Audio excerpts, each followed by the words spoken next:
Terima kasih masih di Indonesia Bicara, pemirsa. Kita lanjutkan perbincangan kita dengan Pak Heri Firmansyah, pengamat hukum pidana. Pak Heri, sebenarnya kalau dalam penyelidikan kepolisian, bolehkah kepolisian tidak seluruhnya menyebutkan bukti-bukti yang didapatkan? Ya, kadang kita bisa memahami di satu sisi ya, bahwa itu adalah guna kepentingan penyidikan. Karena tidak mungkin semuanya diungkap ke publik. Mungkin saja itu jadi strategi untuk penyidikan. Yang penting adalah bagi kita itu tidak dibuat-buat nanti. Itu adalah sesuatu yang alami yang kemudian cuman momentumnya saja dikeluarkan kapan. Jadi menurut saya itu juga salah satu strategi lah dalam hal penegakan hukum. Teman-teman penyidik ini kan juga mereka sudah dilatih begitu ya, sudah diberikan materi terkait dengan bagaimana membuktikan suatu pasal, bagaimana proses penyidikan berlangsung, dan itu jadi bagian yang tidak terpisahkan dari kemudian tugas penyidikan. Nah, kalau tadi menyikapi dengan masalah BAP, aliran pertanyaan tadi itu kan akan kemudian nanti mengkonstruksi menjadi sebuah dakwaan. Kalau memang perkara ini dilanjutkan sampai pada tahap persidangan, sebelumnya harus P21 dulu berkasnya, berkas lengkap, kemudian bisa diajukan ke pengadilan. Nah, dalam konteks tadi yang harus dilihat betul adalah apakah memang ini hanya ajakan terkait dengan menghadiri tadi, atau lebih jauh lagi.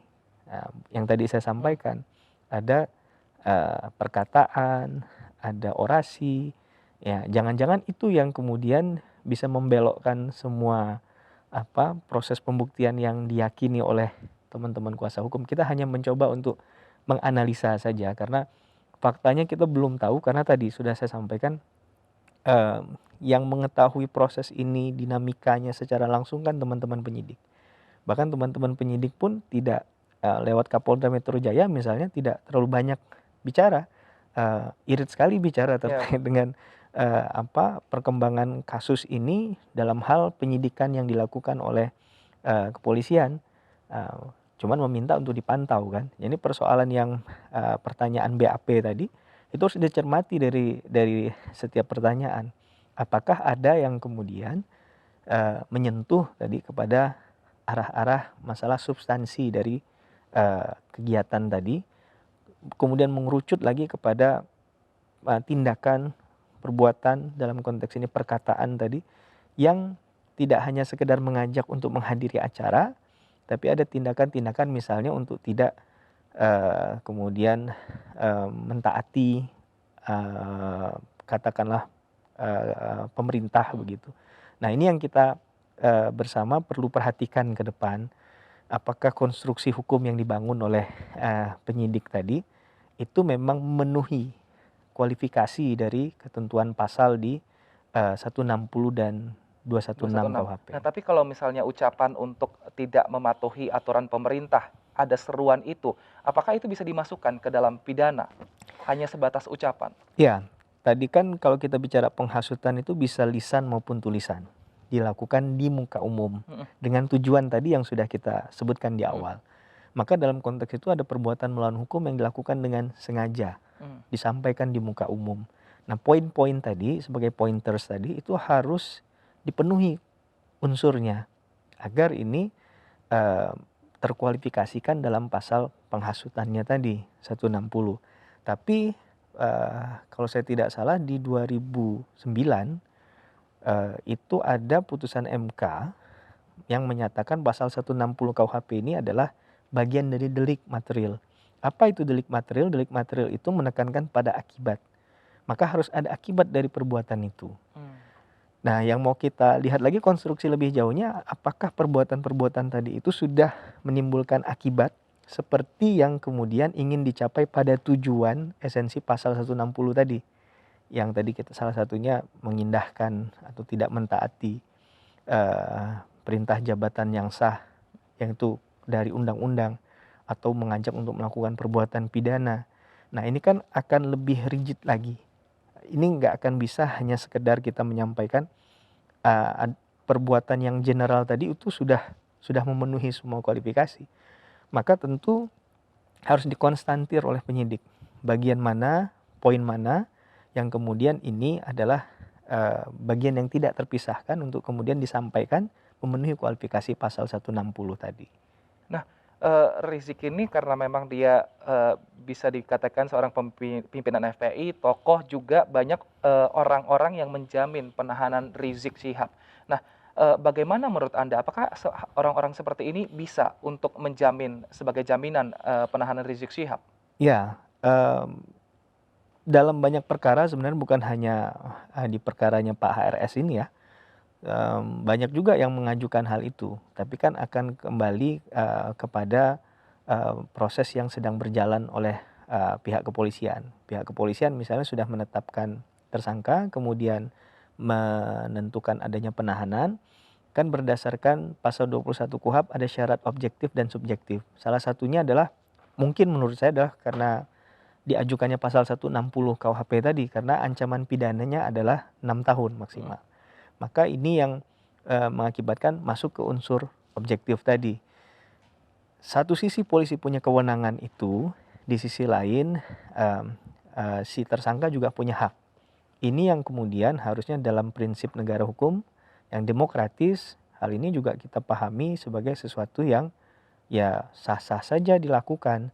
Apalagi kalau penjaminnya ini orang yang kemudian secara kualifikasi dikenal publik, punya, posisi, sebagai pejabat publik tadi, sehingga kemudian bisa, meyakinkan kepada penyidik misalnya, tapi sekali lagi ini kewenangan penyidik ya.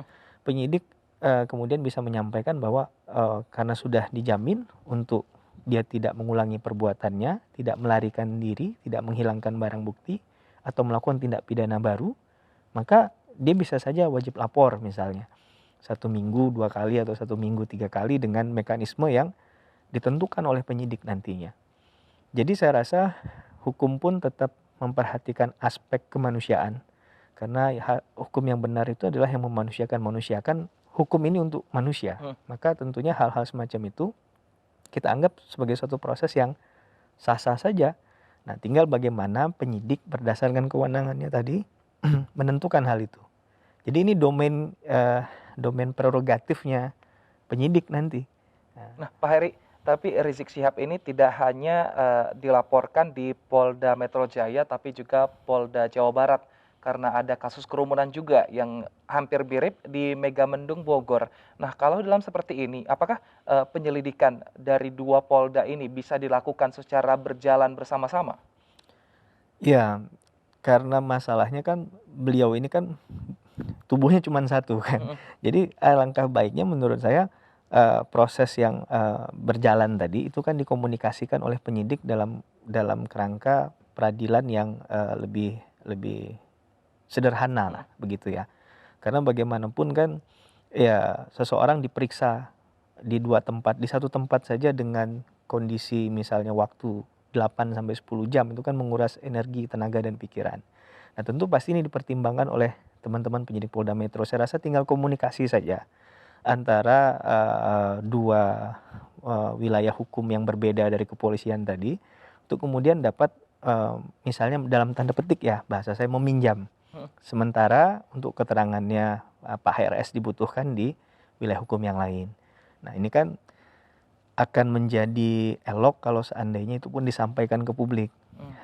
Karena tadi ini sudah menjadi atensi publik perkara ini, agar tidak menjadi syakwa sangka, agar tidak menjadi pasal yang kemudian mohon maaf dalam tanda petik dipaksakan tadi, dan penerimaan publik pun lebih bisa mengerti dan memahami kondisi itu, maka pola komunikasi ini harus dari awal sudah disampaikan. Baik. Ya, karena ya pihak keluarga juga punya hak terhadap tahu keberadaan beliau di mana kan. Baik. Dan juga tim kuasa hukum yang sudah ditunjuk juga bisa mendampingi sehingga tahu detail perkara ini sudah sejauh mana, proses hukum yang dilakukan, apakah hak-hak dari Pak HRS juga dipenuhi begitu. Baik, artinya komunikasi dari pihak kepolisian kepada keluarga dan juga masyarakat ini Betul. harus terbuka sehingga kasus ini bisa dipantau masyarakat dan juga bisa lebih transparan, masyarakat bisa menilainya sendiri. Terima kasih Mas Heri Sama-sama. Firmansyah, pengamat hukum pidana, telah bergabung bersama kami di Indonesia Bicara. Dan pemirsa, demikianlah Indonesia Bicara hari ini, mewakili seluruh kerabat kerja yang bertugas. Saya Wilson Purba undur diri, MNC News Channel Berita Pilihan Indonesia. Terima kasih, sampai jumpa.